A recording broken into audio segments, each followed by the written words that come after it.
Hello, everyone, and welcome to the webinar. Thank you so much for your interest. We have a lot of material to cover today, but here's a quick agenda of what to expect over the next 75 minutes or so. I'll introduce our panel and give you a brief rundown of who we are at the Center for Healthcare Strategies. Then I'll provide some background on this topic and give a short summary of our new report, Building Healthy Futures, Addressing Mental Health and Substance Use Disorders during Pregnancy and Postpartum. Then we'll get to the main portion of today, hearing from our fabulous panelists and devoting the second half to an in-depth discussion of some of the report's contents. We'll also leave some time at the end to take questions from the audience. You can submit questions using the Q&A Zoom function at the bottom of your screen. Next slide, please.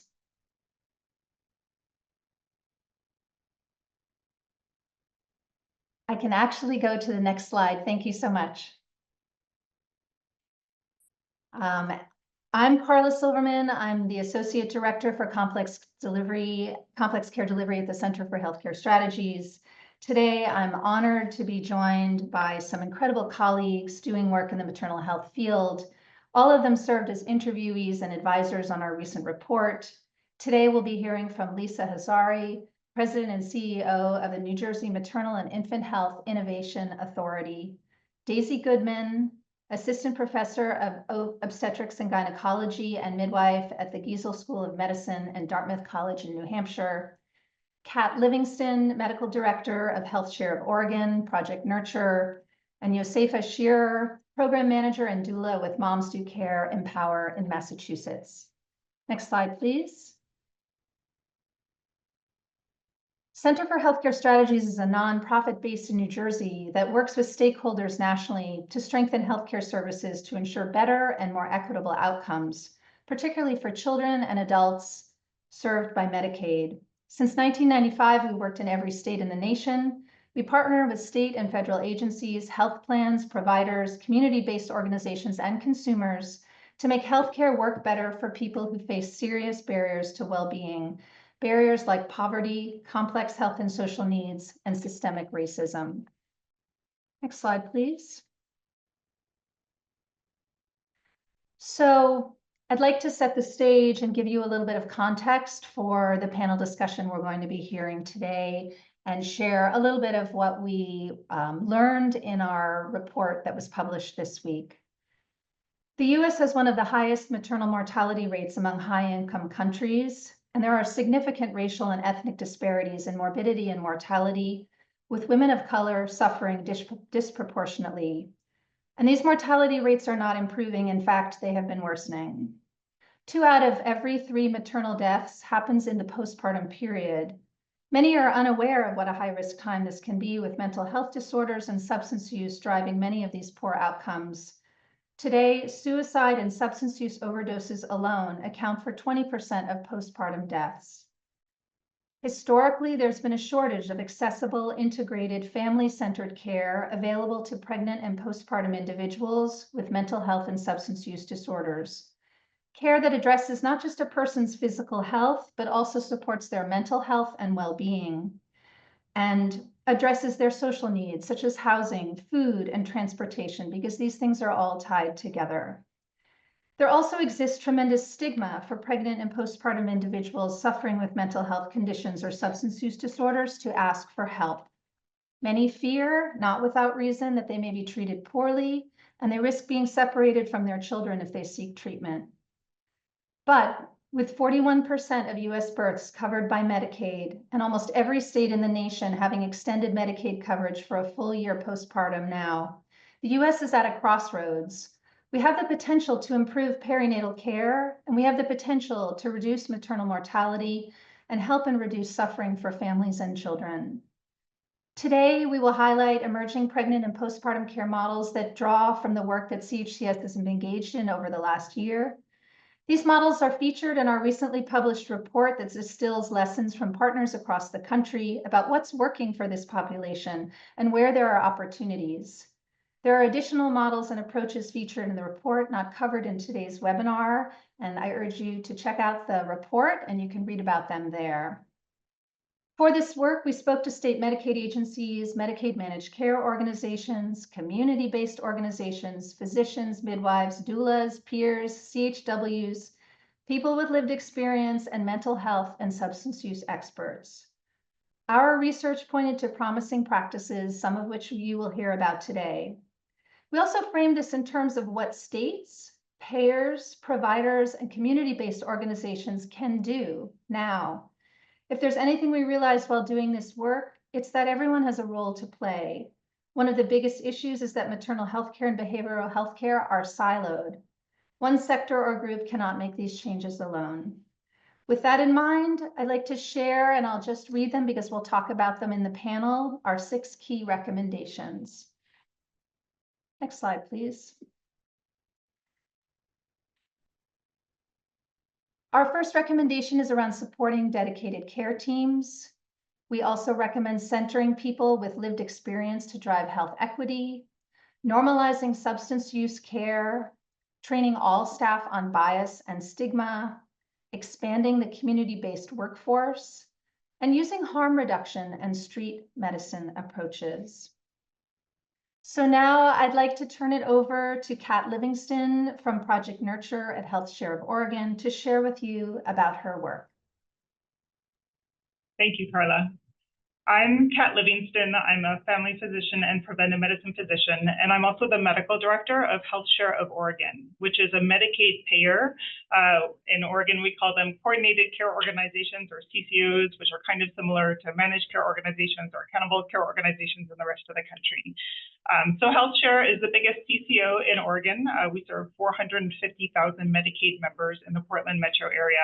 And we're unusual in that we're comprised of all the major health systems. So that means we have Kaiser and Providence and Oregon Health and Science University and Legacy and Care Oregon and Integrated Community Network, as well as our public health partners, all working together in our region to try to figure out how to improve healthcare for Medicaid members. And so about a decade ago, our clinical leadership had a vision that the disjointed and stigmatized care that a lot of pregnant people with substance use disorder was not what we wanted to support. So really thinking about how we as a Medicaid payer could better support an integrated maternity and addiction care model. So our first program launched in 2014, which was essentially fully integrated maternity and addiction care. So it was based in an opioid treatment program. We had family medicine physicians who provided maternity care, delivered the babies, and took care of moms and babies postpartum. So over the next couple of years, we expanded this. So 4 different health systems all developed Project Nurture sites. Some of the key, they have some variety between them. So some have midwives, some have OBGYNs, and some have family medicine, and some are more based in behavioral health, and some are more based in the family medicine medical home model. But all of them have core elements.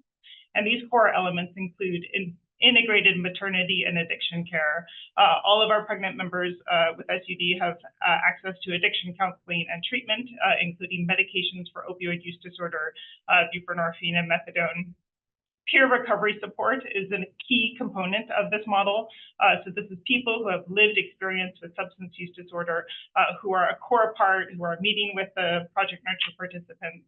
And then there's also doula support prenatally as well as in labor.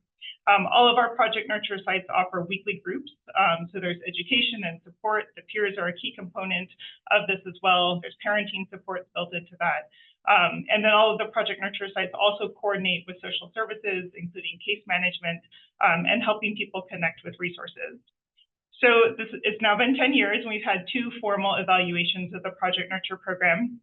And there are a lot of great positive outcomes. So we see improved outcomes like increased engagement in prenatal care. We've seen things like decreased cesarean sections and decreased newborn length of stay.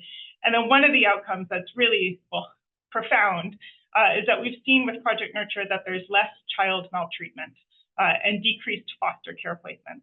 So when we think about preventing ACEs, adverse childhood events, the idea that this integrated maternity and addiction care program has been shown to decrease maltreatment and foster care placement is really profound. The other piece that we saw as part of our evaluation is that in the initial Project Nurture pilot, 93% of our Project Nurture participants were able to remain in recovery 1 year after delivery and retain custody of their children. So Project Nurture is an extraordinary program. It's not without challenges, and I think we'll get into that in just a moment. But given that pregnant people and those with substance use disorder are disproportionately represented in the Medicaid population, the opportunity to support this population as a Medicaid payer is really powerful. So the last thing that I want to highlight is, as we think about this Project Nurture initiative, we're also thinking about how to integrate this with other Medicaid payer strategies that we're involved with. So I'll highlight two of them. So one of them is Safe Beginnings, which is a pilot program that we're calling that we recognize that a lot of pregnant people who have Medicaid aren't able to afford basic things like a safe place for their baby to sleep, baby carriers, power outlet plugs and things in the home. So we essentially are now offering a menu of available material goods for all of our Project Nurture participants to be able to get a strong and healthy start. The other Medicaid initiative that we're aligning some of our Project Nurture work with is a housing pilot. So starting in 2022, Health Share of Oregon offered housing assistance, including rental assistance, electric assistance, move-in support, that sort of thing. And we included Project Nurture participants as a priority population to offer housing support. So really thinking about, as a Medicaid payer, how is it that we can offer comprehensive and integrated care that's not just clinical, but also includes these social resources, has been a high priority for us for the past decade. Great, thank you so much, Kat. And now I'd like to turn it over to Daisy Goodman from the Giesel School of Medicine at Dartmouth in New Hampshire. Hi, I was having a bit of trouble to get my camera to turn on. My apologies.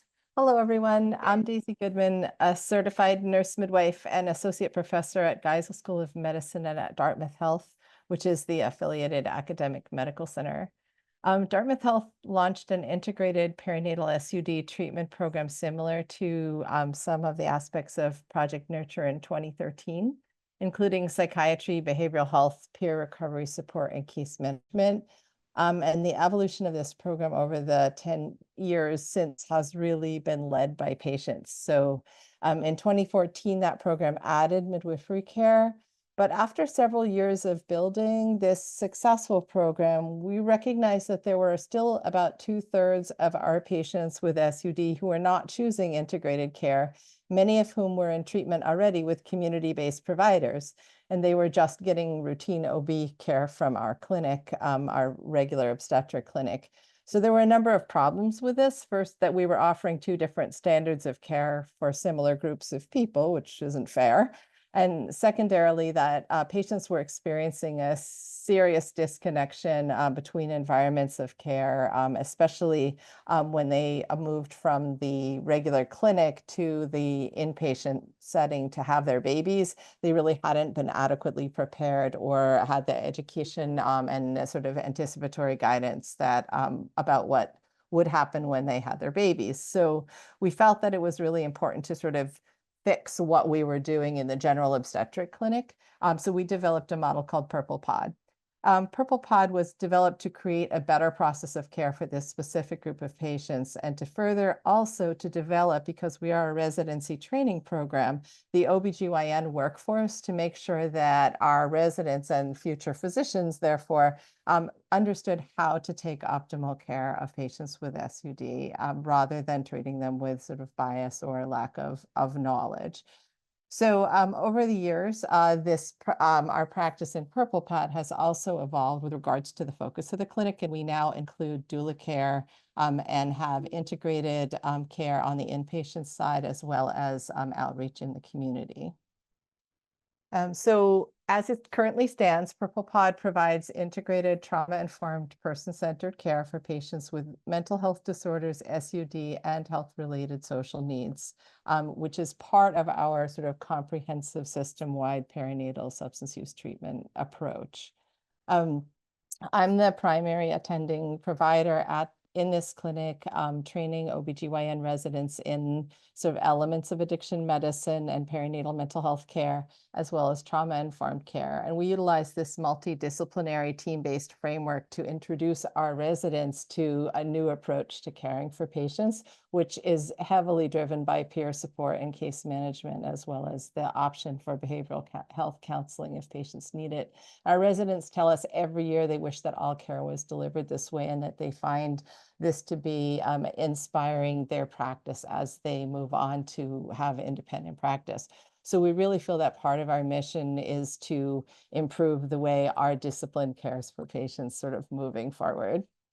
And in addition to the Purple Pod Clinic, our patients have helped us understand how we needed to expand this work into the community by deploying a group of community ambassadors who are now also trained as doulas. These are folks who have lived experience. They are certified recovery support workers, and 2 of them have also decided to obtain their certified lactation counselor certification, which is really exciting to support folks in breastfeeding. And their job is to connect pregnant people who are in the community with SUD to support and improve access to care. We've also done a really big push to get our nursing staff to receive additional training in substance use treatment and stigma reduction. And the doulas are very active in offering and creating that training program, so that it also has really assisted the breaking down of barriers between the doula staff and the nursing staff to have them work together in these trainings. We've also developed, because of necessity, an inpatient approach to withdrawal management and stabilization for patients, because we have so many patients who are using fentanyl or polysubstance plus fentanyl, and that has made it really difficult for people to transition to a treatment medication in the outpatient setting. So our next steps are including piloting the newly rolled out Medicaid reimbursement codes to really start thinking about the sustainability moving forward of this model. And in 2025 in New Hampshire, we'll be able to bill for doula care as well. Thank you so much, Daisy. And I just want to encourage everyone, if you have questions, please put them in the Q&A, and hopefully we can get to some of them at the end. Now I'd like to turn it over to Josefa Shearer from the Moms Do Care Empower program in Massachusetts. Hi, thanks so much, Carla. My name is Josefa Shearer. I'm the program director of the Moms Do Care Empower program in Greenfield, Massachusetts. I want to thank the Center for Healthcare Strategies for the work on the brief, for your work on the brief, and for having me here today on the panel. Moms Do Care Empower is sited at Bay State Franklin Medical Center, and is the only state opioid response program operating in Franklin County, which is the most rural county in Massachusetts. SOAR programs are funded by the Substance Abuse and Mental Health Services Administration, a branch of the U.S. Department of Health and Human Services. In Massachusetts, these programs are contracted through the Bureau of Substance Addiction Services at the Massachusetts Department of Public Health. Our site is an expansion of the pre-existing Empower program founded by Linda Jablonski nearly 2 decades ago to provide referral services, plan of safe care support, and one-on-one education about neonatal abstinence syndrome, neonatal opioid withdrawal syndrome, and the provision of the Eat, Sleep, Console protocol to people delivering at Bay State Franklin. Our program is an expansion and offers pregnant parenting or postpartum people 18 years or older who are interested in support regarding their relationship to substances, including cannabis. This includes anyone who's been pregnant in the past 3 years, regardless of the outcome of their pregnancy or their current custodial status. This includes people who use drugs, people who are in recovery, and people who are contemplating a different relationship to substance use in their lives. We are specifically committed to the professional application and elevation of lived experience at Moms Do Care Empower. A central feature of our program is the provision of peer mentor doulas. These are trained full spectrum doulas who bring the lived experience of caregiving and recovery to their work. We also offer recovery coaching, bridge counseling, and referral services, and have learned over the history of the program that by continuously amplifying professionals with lived experience, who are committed to and connected with our community, we stretch and grow within the interdisciplinary ecosystem of the hospital and our partners in community-based organizations, and we invite our colleagues in those settings to stretch and grow with us. Our team also includes an obstetrician, a midwife, an OB nurse, and a social worker. And between the recovery coach and the peer mentor doulas, most participants receive home visits, one-on-one time with their providers, with their support people throughout the perinatal period, and a typical enrollment is 12 to 18 months long. This includes lactation and feeding support, harm reduction, mental health support, and essential basic needs access like food security, housing security, etc. Thanks so much. Thank you so much, Josefa. And now I'd like to introduce Lisa Asari from the New Jersey Maternal and Infant Health Authority. Thank you so much, Carla. Thanks for having me here. And I am Lisa Asari, the President and CEO of the New Jersey Maternal and Infant Health Innovation Authority. We call it MIA for short, so you'll hear me refer to MIA, but it is the first and the only such state entity in the entire nation. I'm going to give you a little bit of the background, but I'll be really talking to you from the state's perspective. About 6 years ago, our First Lady engaged us in a campaign, a statewide campaign called Nurture New Jersey. It was really targeting maternal and infant health. And why?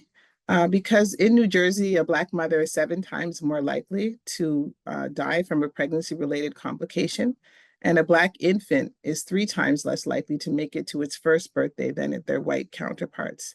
So this campaign was really launched to reduce maternal and infant mortality, but to also, very importantly, address the disparities that I've just described.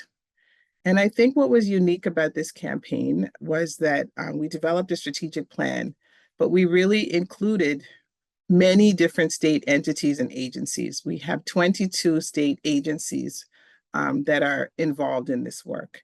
We developed a strategic plan that included about 80 recommendations, and I'm happy to report that at least half of them have been completed to date. But we really were intentional about doing this in a very cross-sector, multidisciplinary way. One of the recommendations in the strategic plan was to establish a maternal and infant health innovation center. And so the authority that I oversee actually is charged with establishing this center that we are building in the city of Trenton. This center is designed to be a center of excellence that really looks at data, looks at research. We have an academic partner, also looks at social services, so all of the social determinants of health, also provides clinical services to the moms and families in the city of Trenton, and very interestingly has a corner that is very much dedicated to innovation and supporting startup businesses in the maternal and infant health space. And so how is all of this relevant to what we're talking about today? We think that the work in this center will really be where we want the rest of the state to go. And so one of the things that we will be providing in there is very integrated care. Integrated care that has been referenced by all of the panelists to date, but really a place where we will provide both physical and mental health support. We are doing that sort of with waivers, but the state is also working on a single license. The other thing that we're doing is really focusing on developing and building up the perinatal workforce. And so I heard my esteemed panelists talk about doulas and midwives, and we are focusing on those populations as well. But in particular, as related to substance use and mental health, we're really equipping them with the skill sets and the competencies that they will need to be successful in helping the targeted population. So one of the things that we have also done in New Jersey is we have developed a perinatal mental health first aid course. And we are giving that, we're asking our doulas, our community health workers to really engage in that service. And so through the Nurture NJ campaign, through the strategic plan with the authority and the 21 state agencies, we are really going a little upstream and addressing many of the stressors, the things that cause cause some of these ailments. And so we are really working with the Department of Labor on how do we promote paid family leave.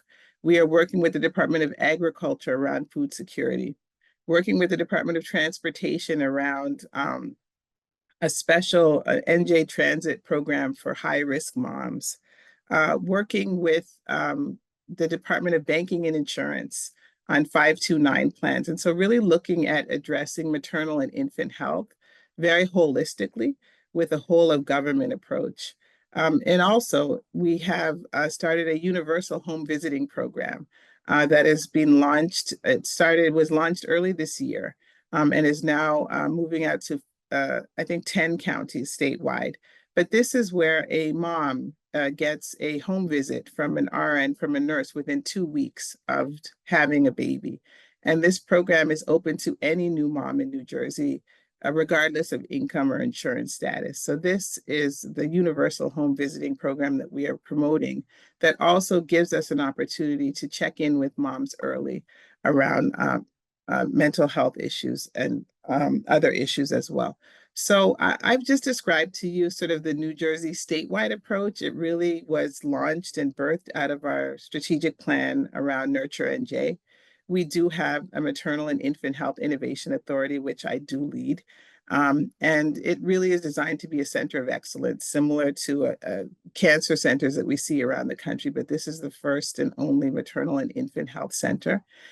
Authority. And in Trenton, where we're building the center, this will really be our place for application, the place to really heat test all of these policies, all of these initiatives, all of these activities that we have designed, and to really modify them and make sure that they're working for the targeted population. So we're excited about the center we're building and very excited about the integrated health that will take place in the center. Thank you.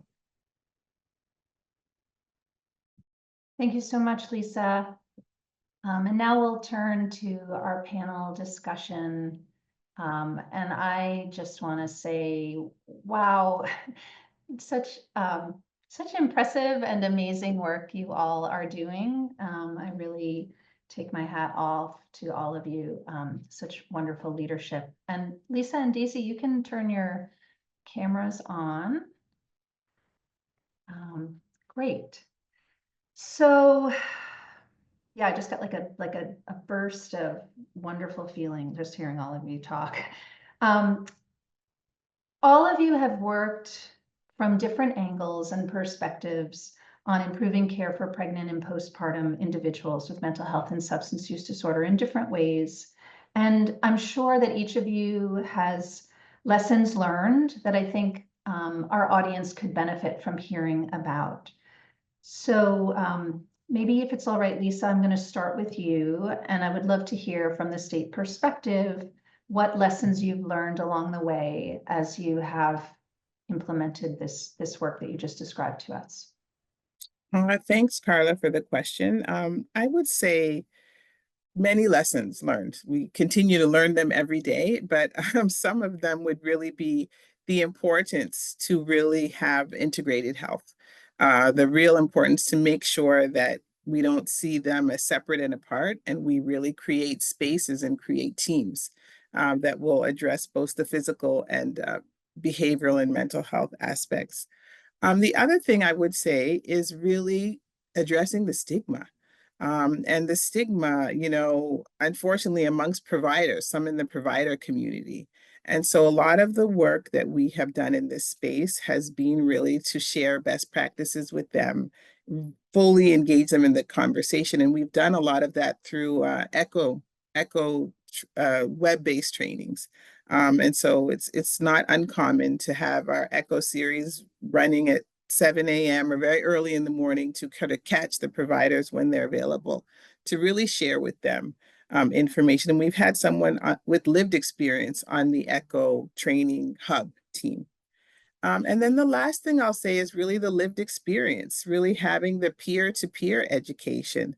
If we know that doulas and community health workers are from the community and want to serve their communities, it really is incumbent on us to make sure that they have the skills and the tools that they really need to address these issues in the field. And so that is why you heard me make the reference to the perinatal mental health first aid course that we have really begun giving to all of our frontline workers, because we think it's really important that they know how to recognize these scenarios and then know how to refer them when they need care beyond what they can provide.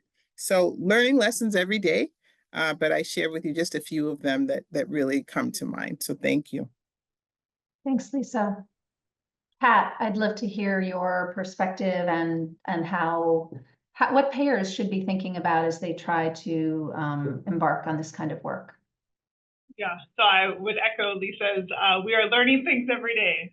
So from the payer perspective, I think recognizing that to fund this type of model, to make it sustainable, really requires aligned incentives. So even though we're 10 years into it, we're still figuring out, hey, we haven't totally solved the payment issue. So supporting sites like Project Nurture and having the full integrated maternity and addiction care and having peers and having doulas, all of that is not the same as the kind of maternity care payment model that we have, for example, for low risk deliveries, and it needs to look different. And so one of the things we've really learned is that we need to do a better job paying, acknowledging that this care looks different. So paying for the key team elements and paying for the structural support.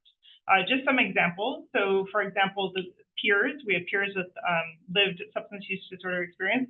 We're still struggling to figure out how to pay for them in a sustainable way, how to support peer supervision. And so I think that that's something, especially as other states are incorporating peers with lived experience as Medicaid billable services, really thinking about how we can do that in a sustainable way is critical. You know, if they text for 10 minutes back and forth at 11 p.m., is that billable service or not? Like it gets really wonky, but in a potentially problematic way if we're not sustaining them. And then I know some of the others have talked about doulas. So one of the big things that happened in Oregon 2 years ago is that the payment for doula services increased from $350 to $1,500. So, you know, a fourfold increase in payment. And so when we think about payment strategies, that's a very effective way to increase doula access and services if doulas are being paying a much higher rate. And so as we're thinking about how do we pay for this kind of integrated care, it's going to take different rates if we actually want to support the care teams who are providing it. Thanks so much, Kat. Daisy, I want to turn to you and ask about lessons learned in implementing your program, and what should providers be thinking about?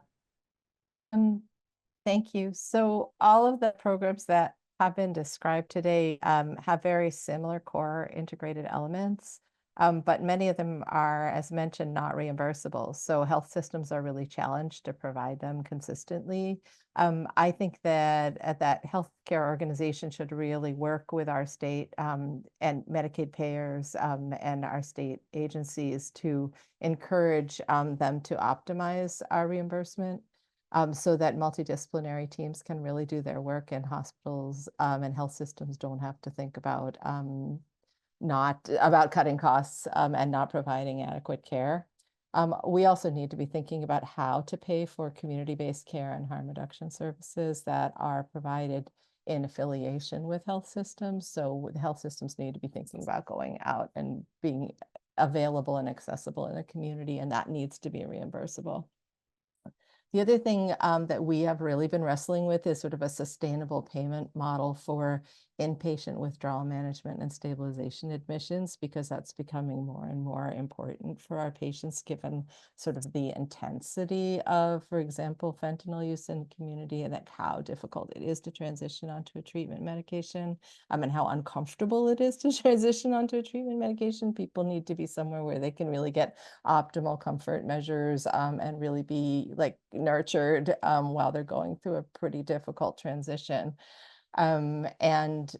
Similarly, we are right now hoping that we can extend the postpartum hospital stay for the birthing person for as long as their baby needs to stay for NOWS or eat, sleep, console observation, because you know, obviously that can be very extensive, and that's a different situation, but it's standard for babies to remain in the hospital for 4 to 5 days just to make sure that they are not going through sufficient withdrawal, that they need treatment. And the birthing person is typically discharged at day 2 or right, or maybe even 3 if they had a C-section, and that leaves this gap where people are like struggling to go and get to the methadone clinic or whatever it is. It's just really not patient friendly. And if we could find a way to extend that hospitalization for another couple of days, that would be really helpful. I'll stop there. Thank you. Such great points. Yosefa, I'd love to hear from you and your perspective about lessons learned in your work. Yeah, I echo what everyone has mentioned so far, and we come up, of course, against the same challenges. And the one that I had thought about bringing to the panel today is much more specific, much more granular, but I will share it anyway. And I would encourage everyone to take a careful look at the systems and supports that your patients or your patient population are already involved in and their relationship to those entities, and to figure out how to conceive a mechanism to invite all of those care partners into regular coordination, letting the patient be at the center. This ensures that nobody's reproducing anybody else's work. It alleviates some of the often well-hidden labor that's put on the patient being a subject of these institutions and these surveillance mechanisms, like phone calls and scheduling and eligibility determinations, finding vital records, et cetera. And one of the things that we've done that has turned out to be really important is to create a formal agreement with the other providers so that there's consistency with their participation in the care coordination. And this may go without saying, but really careful attention to protected health information hygiene and your practices about releases of information in these settings is really important anyway. And we operate in a small community, and so we've had to refine our sharing of information processes over and over again to make sure that it's effective and safe. Thank you so much. And it's such an important point about coordination of all the different providers. Okay, I realize maybe my second question is slightly similar to my first. So if you feel like you already answered it, you can pass. But I want to ask you each, or whoever would like to share, what have been the main challenges that you've faced in your work, perhaps that we didn't talk about in our first question. I'd love to answer this question. Great. I would say that one of our primary challenges has been preparing the systems that we work in to work alongside peer professionals and doulas. It's been one of the most challenging and rewarding aspects of the work. In the early months and years of the program, the result of any misstep tended to solidify the lines between our program and the systems that we were working within. And happily, over the last several years, pain points are taken up bravely by our team and our colleagues in nursing and midwifery, pediatrics and obstetrics, as well as the social work department. We've done so much learning and growing together, and one of the results of this is an interdisciplinary perinatal substance use disorder policy work group at the hospital. And we've undertaken projects surrounding child welfare reporting, toxicology practices, and effective pain management for patients that are in recovery or using medications to support their recovery. So interesting. Thank you, Yosefa. Anyone else want to share challenges? I'm happy to jump in. So in addition to sustainable financing, which I think is a really critical challenge that we and our sites have faced, the other one is data. So initially when this started 10 years ago, there was a lot of fear and protection about really trying to make sure, that people weren't sort of dissuaded from participating in this totally awesome model because they didn't want, their data collected in some way. And we had 42 CFR, regulations to worry about, and HIPAA and all these different things. And essentially what that has, it came from a place of like really trying to protect and offer and not create a hindrance. But at the same time, it meant that for a decade, we've had these 2 evaluations done, but it's been really hard to understand who's in the Project Nurture programs, when did they enter, and really be able to do deep quality improvement work, understand if there are inequities, understand how to do improvement. And so just really thinking about how is it, especially if 42 CFR regulations just changed, how is it, as we're working towards this new future where this is standard of care and, high quality best practice, how can we develop data systems and support the sites to do the data work and quality improvement that they very much want to do, and resource that effectively. Yeah, this makes a lot of sense, Kat. Thank you. Lisa, I saw you came off mute. Yeah, I was just going to add on that certainly, sustainable payments are one, but I would also say, building this perinatal workforce is challenging, and really integrating this sort of new innovative workforce into a very traditional system called Medicaid that really wasn't built for them.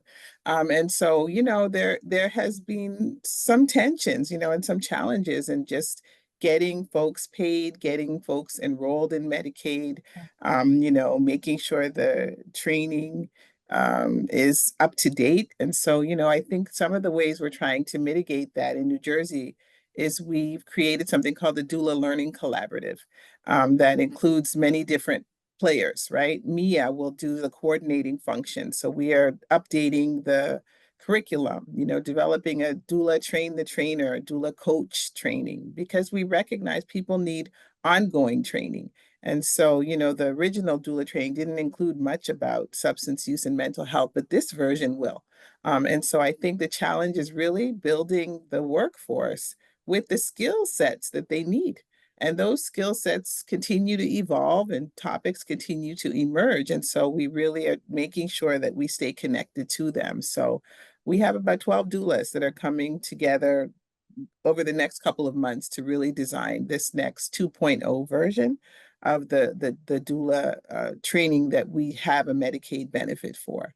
And so I think it remains challenging, but I think, as Josepha said, it's challenging, but it's very rewarding as well, because you really see the opportunity to truly share power and to allow folks who are on the front lines to really have great influence in the scope of work that they are engaged in.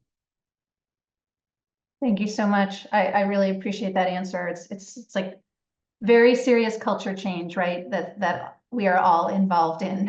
I don't think you can underestimate that point. What an enormous transformation this is. Daisy, wondering if you have anything to share here.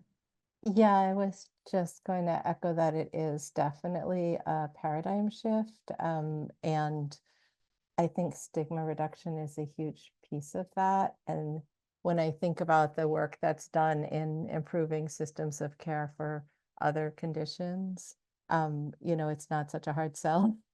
Right? People are like, yeah, we need to do a big transformation here. Let's think of how we can improve things. But it has been sort of like piece by piece and an argument each time. And we just need to embrace the fact that there's a whole lot of work that needs to be done in training health systems to think differently about substance use and stop othering people.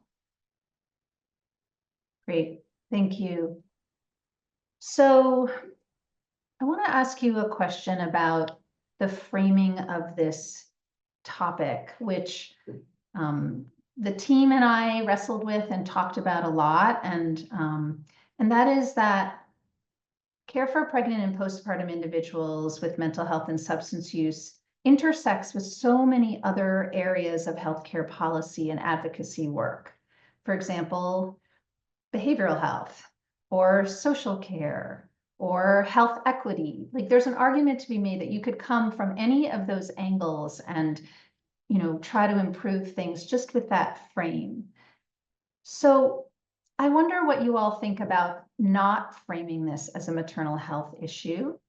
Would just love to hear your thoughts in service of, improving care for mothers and pregnant and postpartum individuals. Anyone can jump in here. So just building on what I said, it responded to the last question. I just think that pregnant and especially postpartum people who have substance use conditions, regardless of their relationship with substance use at the time of delivery, really experience significant stigma and criminalization. And that's really different from people in other life phases. And so it would be really sort of impossible to try to treat this in it, not acknowledging that and their special status, I think. Thanks, Daisy. I- Lisa? Yeah, I would just add on that and say that pregnancy, childbirth, postpartum is probably one of the most stressful periods in a person's life. And so, I mean, I think we're trying to do this, I said, from this whole of government approach, but also to try to go a little upstream. What are the stressors, right? Like, how do we prevent getting to some of these places? And so this is where we're looking at housing initiatives and employment initiatives and childcare, transportation, so that we can break the trajectory here. But I think it's already a stressful time, and the families that we talk to are super stressed out. And so it is, maternal health, it's behavioral health, but it's just life. It's really, helping people live their best lives. And so just trying to support people with an eye towards what are the stressors and how do we mitigate some of those, and how do we support mothers and families better during what is naturally a very stressful period in a woman's life and in a family's life. So I think, I would say we're really trying to do this multi-sector, from every possible angle, from a bit of an upstream spot, to really say, what can we do to really lift up and support these families so that we see less of the things that we're talking about today. Thanks, Lisa. Anyone else want to? Yeah, this happens to also be my opinion, but we're lucky enough at the Moms Do Care sites across the state to have done a variety of outcomes evaluation projects. And I'd love to share what we know about the answer to this question from what we've learned from our participants. And that is that it's impossible to separate. We learn over and over that they're excited to engage in an approach that makes their pregnancy, decisions about their pregnancy, and or grief about expected family separation central to all parts of their care.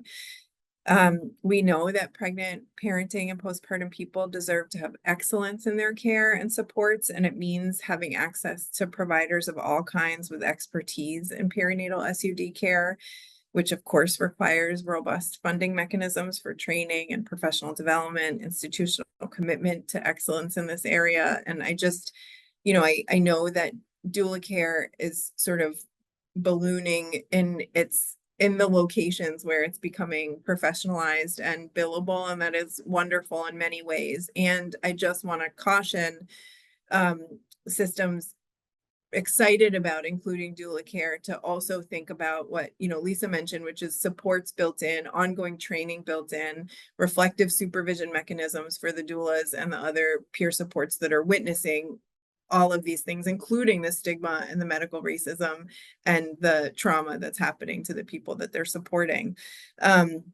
But, on that note, so many people that we work with, their experience interacting with these various systems as a pregnant person who uses drugs or who has used drugs becomes a significant part of their relationship to their own recovery and their own parenting moving forward.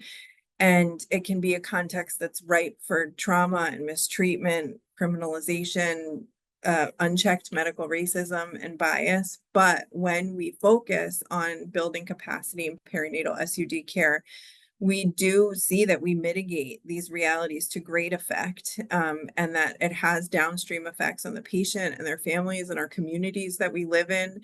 And, I think we can approach these interactions as thinking about having skillful providers and effective institutions.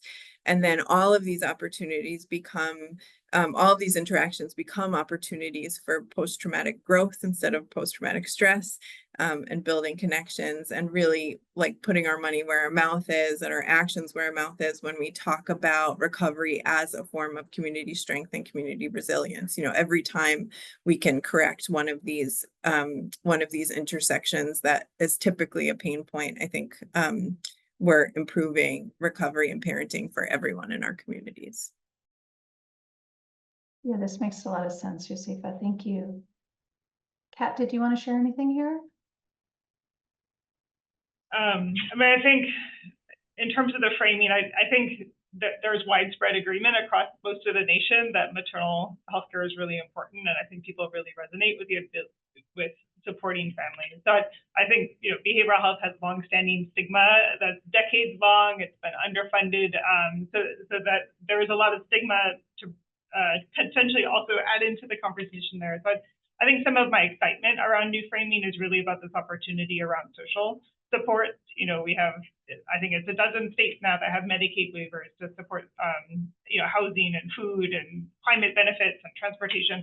And so really trying to think about how can we engage with that enthusiasm of addressing social determinants of health, addressing health-related social needs, and really, you know, support these families who are struggling with, who are pregnant and have substance use disorder, figure out how to better support them holistically. So I feel like there's a lot of excitement around that new framing, but just acknowledging that there's been so many decades of stigma, you know, for people who are pregnanting and have substance use disorder, and then in behavioral health more broadly as well. Thank you.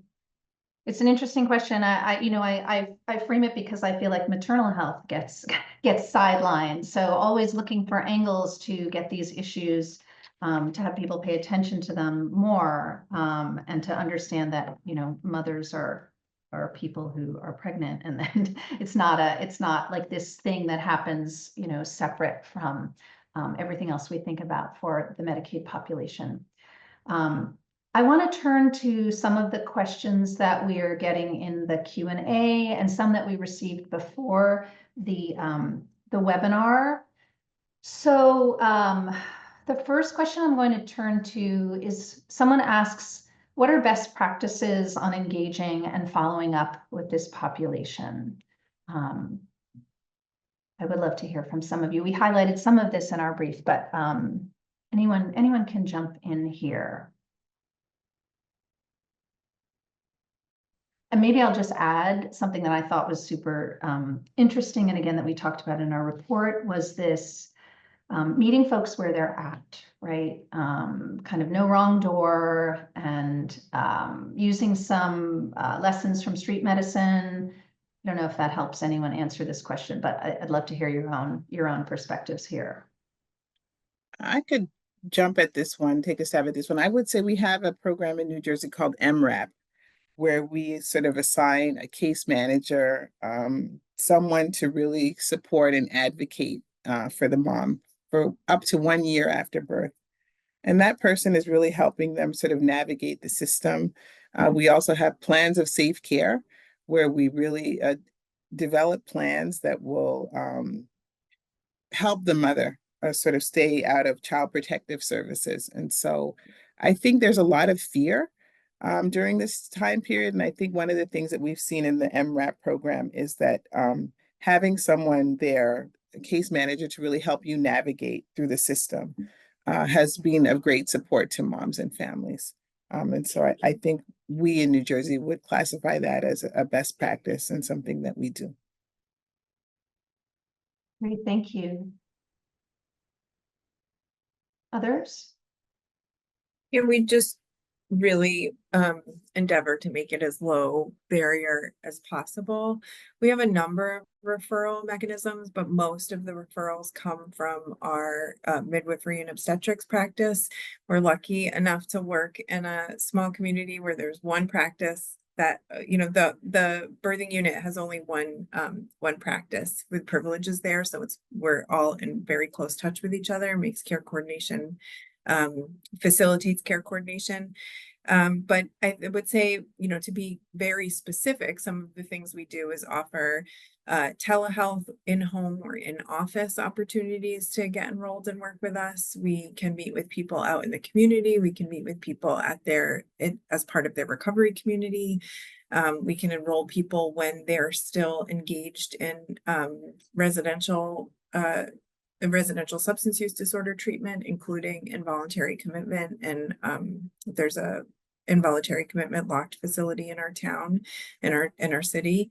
And we also have really generous policies around how often someone has to engage with us.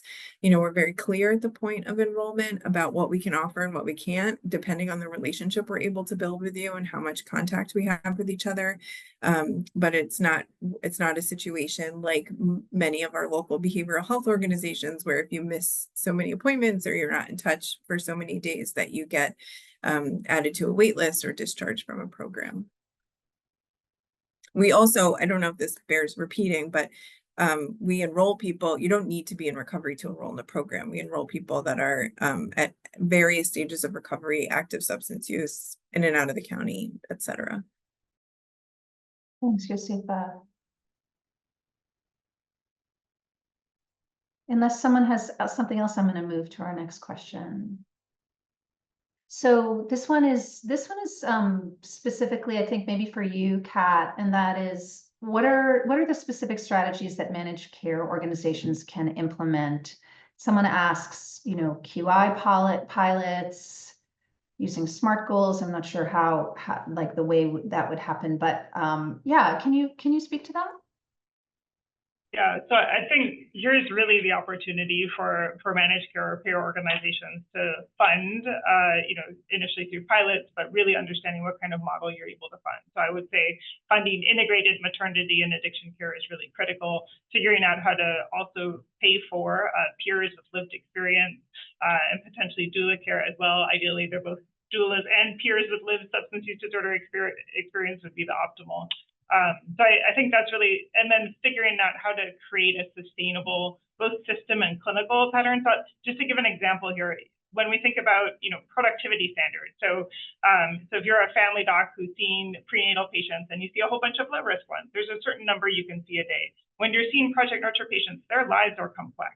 They have, you know, lots of comorbidities, you know, at higher rates than low risk pregnant people. And there's a lot of coordination that needs to happen. And so as a payer, figuring out that has to look different. And we can't have clinicians who are working incredibly hard, you know, really trying to serve this population out of a labor of love, feeling like, well, they're not being productive enough and they have too many no-shows. So they need to, you know, double book patients. Like, we just really need to figure out as payers how we can meaningfully support that care. And then also recognizing that that does take the state also, you know, setting fee schedules that make sense for this population so that we have a continuous payment support that doesn't only rely on, you know, an individual who's really excited about this, but really make sure that our entire system acknowledges this is comprehensive care, it costs more, and we need to create sustainable payment mechanisms to support it. Thank you so much for that. I love that, connecting like how it feels to be on the ground providing care and the pressures that providers have on them, all the way up to what the payers and the state can do. So important. I'm going to move to our next question, and Daisy, I'm going to give this one to you. And that is, someone's asking about the safety and use of MAT, like bup and methadone, for pregnant and postpartum individuals. Buprenorphine and methadone are recommended treatments for opiate use disorder, just as they are for non-pregnant individuals. And research is very clear that people who have access to those medications during pregnancy are less likely to die of overdose postpartum. So everything should be done to provide access to those medications to people if they want it. Thank you. Does anyone want to add anything, or that was pretty clear? Yeah. Okay, this is another question from our Q&A. What is the definition of doula across these programs, and is there certification? Who would like to take this one? Josefa? Sure. The doulas that we employ as our staff doulas are certified full spectrum doulas. It means that they have training in supporting people who are pregnant during labor and delivery and the postpartum period, as well as supporting people who choose termination or adoption and people who experience loss. There are many programs that there are many training programs that result in a national certification. They happen to be the most expensive. We do not require that. We focus specifically and partner with a doula trainer who offers a certification. The focus of that training has really specific content about providing doula care to gender diverse families, as well as understanding the role of white supremacy and medical racism in obstetrics and gynecology in the United States. Be happy to name drop that doula training if you're interested. The trainer, Sabia Wade, I recommend her highly. Yeah, great. Thank you so much. CHCS did some doula work also with MacPac. Maybe we can add our brief into the chat, but it's on our website. So I'm going to go to our next question here, and that is, what are the engagement rates for these programs, and how are these programs being promoted to increase engagement? It's an interesting question. Anyone can take this one.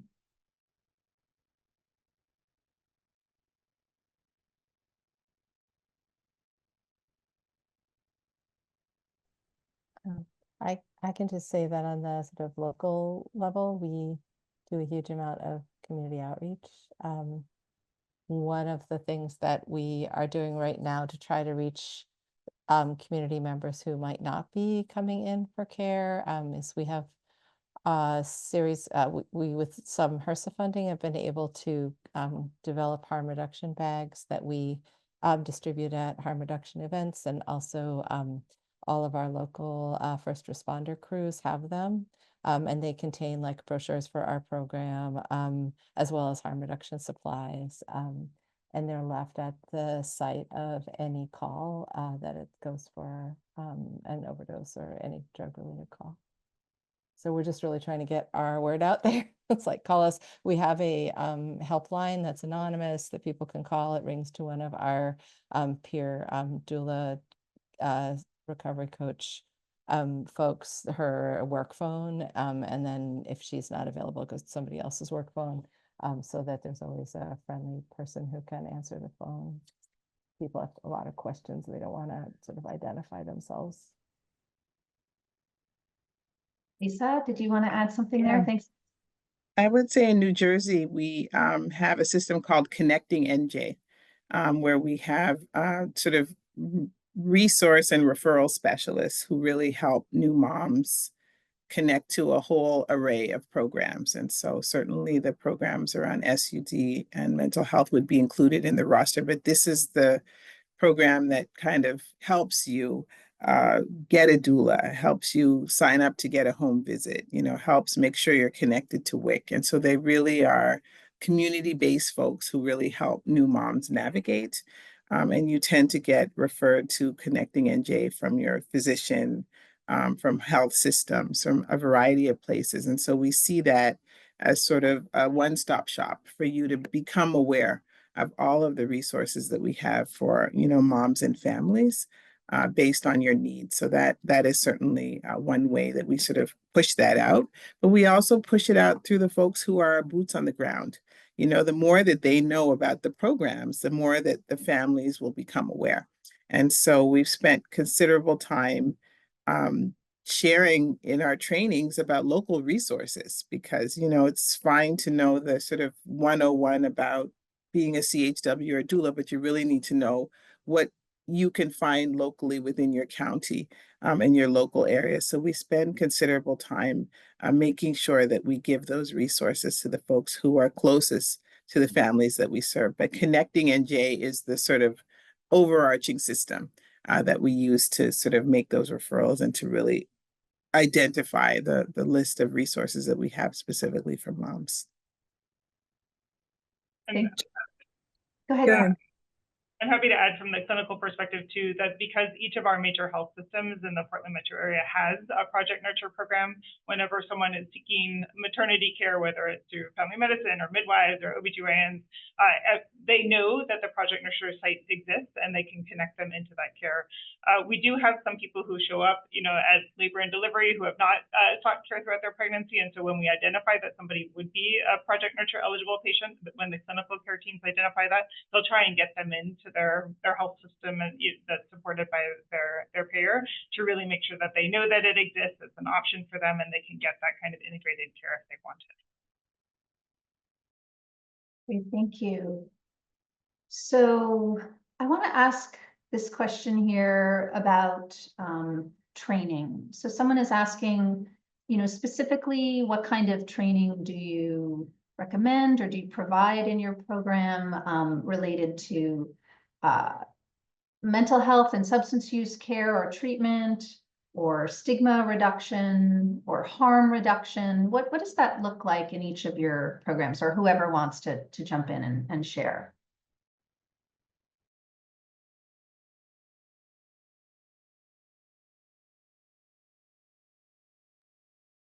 We're looking up to training and technical assistance partners in the Graken Center at Boston Medical Center, as well as the Institute for Health and Recovery. And so we have regular trainings as a group of Moms Do Care sites across the state on topics that are sort of rearing themselves as areas that we need more training. More training on. Recently, those have been things like fetal alcohol spectrum disorder, housing insecurity resources across the state. But then, our specific training, we have brought people in. I told you a little bit about this pain management project that we have. And so we've had to bring in anesthesiology specialists, as well as some of our training and technical assistance partners at Boston Medical Center that are experienced in this area, to look at what other hospitals are doing, other birthing hospitals are doing to manage the pain of people on medication for opioid use disorder and who are using substances. We have regular ongoing training in like peer professional topics, bringing lived experience into as expertise into your work that often revolves around burnout and trauma exposure. We have regular updates in doula topics and topics in obstetrics and gynecology. We have regular topics in the sort of physiology of addiction and substance use disorder, harm reduction topics like safe, updates on safe supply and dangerous supply in our area, how to use Narcan and fentanyl test strips, how to access safe supply resources. And we are mostly responsible at those priorities don't come from without. Like, we are responsible for understanding what our colleagues need in various disciplines and inviting them to come and train with us. And we have a regular ongoing training schedule with the Moms Do Care team. And I just wanted to say about the last two responses is that I believe strongly that any doula training worth its salt would require its participants to produce a local resource and referral guide so that they're really clear on what is available in their area. Great. Thank you, Josefa. Anyone else want to speak to training? I will say just a tiny bit about the mental health first aid training. This was something that we sort of modified in New Jersey to make it relevant for the perinatal workforce. And so this is where we had an organization work with the National Mental Health Association, the National Center in DC, but really worked on the mental health first aid training to customize scenarios for the perinatal workforce. And so they definitely spent a lot of time sort of customizing that. And this is a training that they have done for community health workers, doulas, folks who are on the front line. And some of the surveys that they have done sort of 3 months or 6 months after really demonstrate that participants really feel the training was extremely valuable, very applicable. And so I know that we have that training, and that training is what we plan to integrate into our doula training, the 2.0 that I had described to you early on in the session.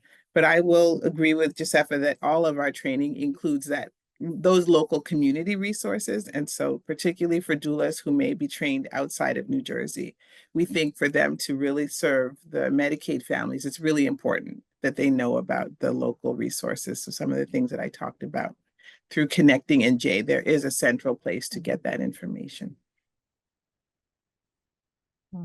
Thank you. Oh, Daisy, We- go ahead. Yeah, just briefly, we have a curriculum for our residents. That's a year-long curriculum. Like every week they have a session, and it's not just for them. The whole team does the sessions together, and we have speakers come in and talk about hepatitis C management, HIV, wound care, and mental health conditions that, so we have it's a rotation. So. Great. Thank you. All right, we're heading into the last little bit here. This has been such a fantastic, amazing discussion. I want to just ask all of you, all four of you, if you could wave a magic wand and change one thing that you think would improve the care and lives and outcomes for pregnant and postpartum individuals with mental health issues or substance use or both, what would it be that you would wish for? Maybe Kat, I'll start with you. Sure. So my one thing is a big thing, which is that I would like universally available, destigmatized, evidence-based care that's integrated across maternity and addiction care, and it's sustainably financed. And it includes social sector support, like housing, food, and parenting, to really allow these families, to support these families with crisis. Yes. It's big, but that's what the magic wand is for. Who wants to go next? Josefa, how about what would you wish for? I would wish for staffed, home-based perinatal mental health support where residents are able to live with their children, their infants and children, and receive intensive mental health support in a congregate setting in their community. Thank you. Daisy? Oof, both what they both said. We have a huge lack of long-term residential care also, and that always has to be about both substance use and mental health for us, and people need to be able to bring their kids with them, all age kids. Thank you. And Lisa, you have the final word here. They took my wand. I gave my wand to each of them, so I'm looking for the last one. But I guess I would just say just a fairer world, so moms and families are just less stressed out. I think life will always be stressful, but it seems extra stressful for some folks. So just for me, I think it would just be a fairer, more equitable world where there's some stress, but the stress is manageable. Thank you. Here. Thank you. Okay, I think we can move to our last slide, and please join me in thanking our fantastic, wonderful panelists. I really am so honored, and I feel privileged to have been able to have this conversation with you and to have had your help in our work. If anyone wants to check out our report, there's a link in the chat, or you can use your phone if you can figure that out with our QR code. I'm sure you can. Also, there's going to be, I believe, a survey that's coming to you right after this Zoom Please fill it out. I will say we look at those survey results. Also, thank you for all of you who put questions in the Q&A. I'm sorry we could not get to all of them, but I will personally be looking at all of them, and it will help us think about work that will build on this work that we have done today. So thank you so much. Have a wonderful day. And yeah, that's it. Thank you, everybody.